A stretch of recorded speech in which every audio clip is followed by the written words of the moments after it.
All right, moving right along, we've got the guitars, the keys, or guitar, pad, another pad, acoustic guitars. Let's actually start up here, the synth bass and the acoustic guitar. So this synth bass track, it kind of grew on me when I originally did it. Felt like it was a little bit but just the tiniest a bit.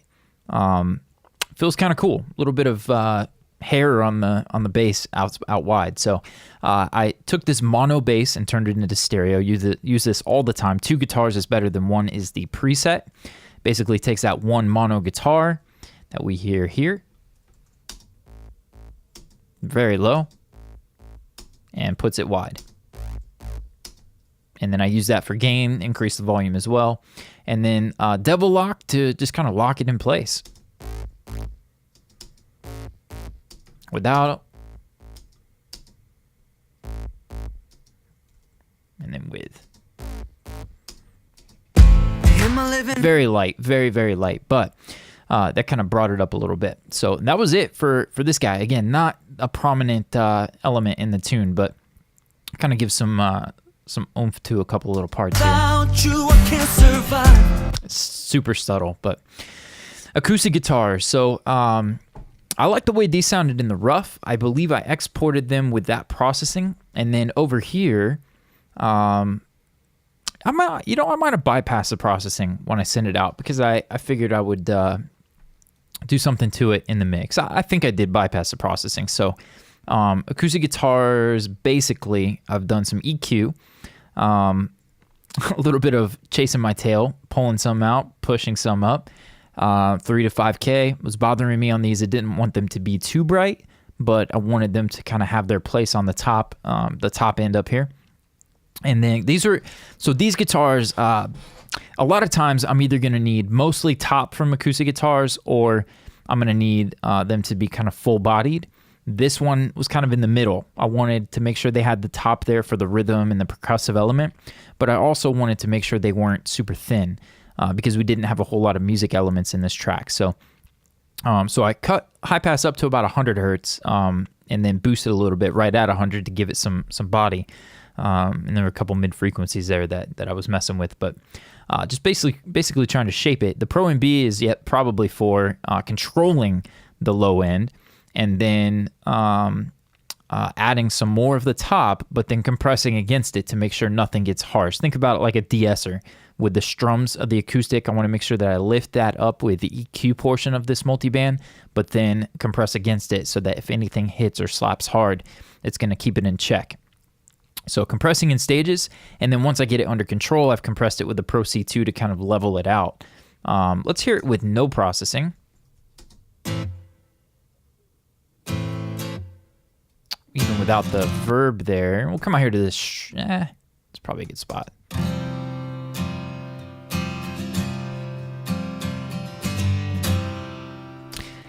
So it already sounded pretty good, and this was the Aston Martin mic in front of my Seagull, maybe a foot away. I think I was pointing down. I think in the acoustic video I said it pointed up just above the sound hole to the left, or my left, you're right. But I believe I did go to the bottom portion of the guitar.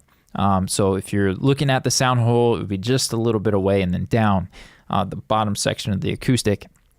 Got a really good tone, I feel like, from the acoustics here. I used an LA3A in tracking, and then the Neve 1073, and I remember doing a tiny bit of sizzle to it, cutting a little bit of mid, and I may have high passed with it to 80 hertz or something. Okay, and so sounds pretty good, and then complementing parts, so not playing the exact same thing, not doubled, but fairly close. And here's the EQ and gauge. So before EQ,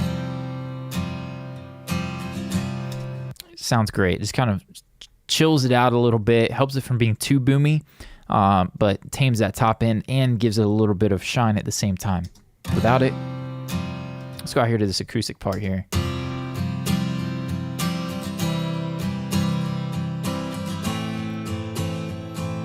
Similar to finding a click and a kick. You kind of move around and find top end that you like. I did that for this and ended up being around 9-10K with just a little bit there, 2 dB to enhance the top end of it. Then we've got the multiband. That to me sounds natural. Now we're going to get into kind of compressing it and make sure it stays even across the track. And we've got the multiband here to compress against the bottom and lift the top.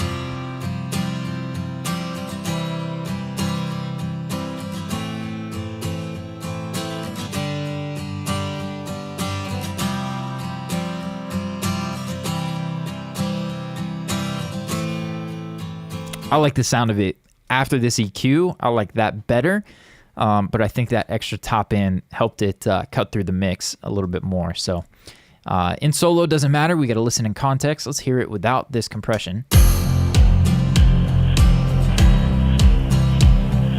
And we have this similar problem to our hi-hat early on in the drum video, where we're missing out on the subdivided stuff, the ands and the stuff in between. So this will probably control, this is what's controlling the acoustic a little bit better, tightening up the bottom end, giving us some lift.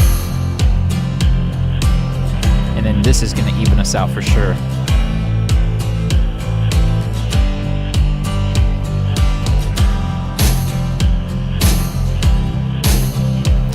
As much as I like the natural sound, that extra top end from the Pro MB, it definitely helps it cut through.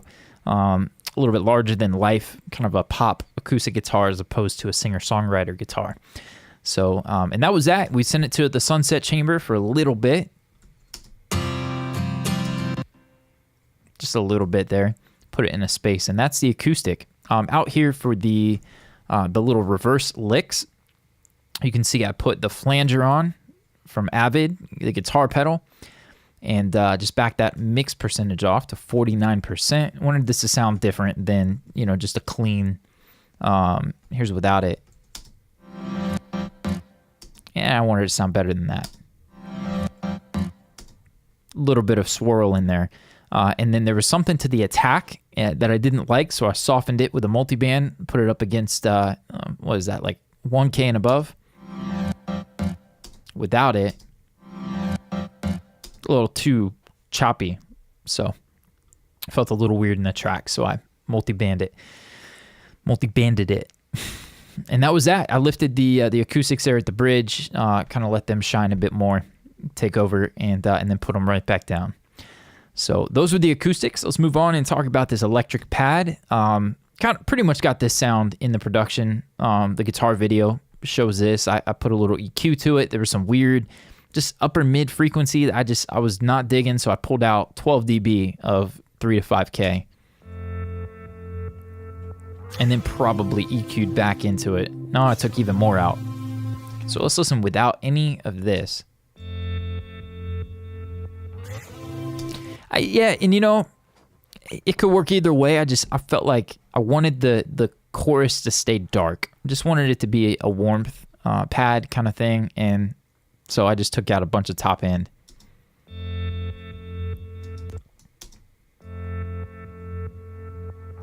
And then to help it fill out deep and wide, I gave it the Gino Hall.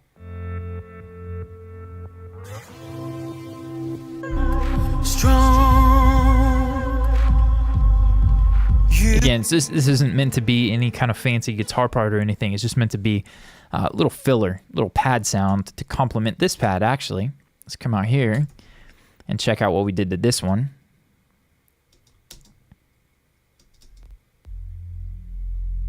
Bottom end, 50 hertz, some output. That's it.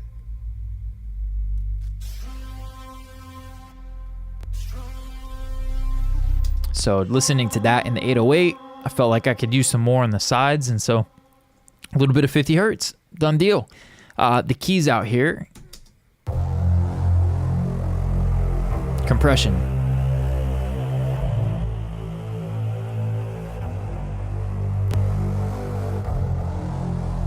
To smooth it out,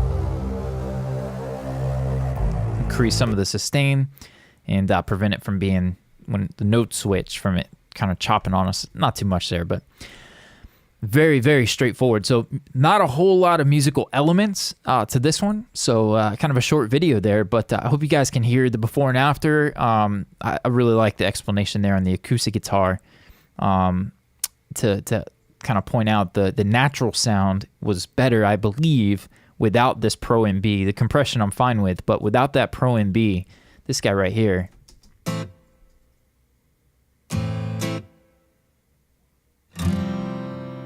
that to me sounds better, even without the compression. I like the compression, but I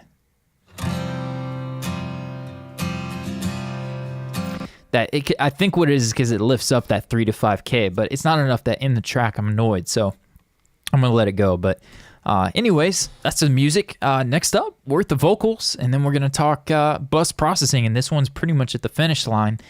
Did a couple of cool little things with the vocal for the throws. We may actually even lift those up a bit. I was listening in the car, and I felt like they can be louder. So, and then this lead hook here, I'm excited to show you that. That was inspired by my daughter. So we'll give a look at that in the next video. We're moving on to vocals.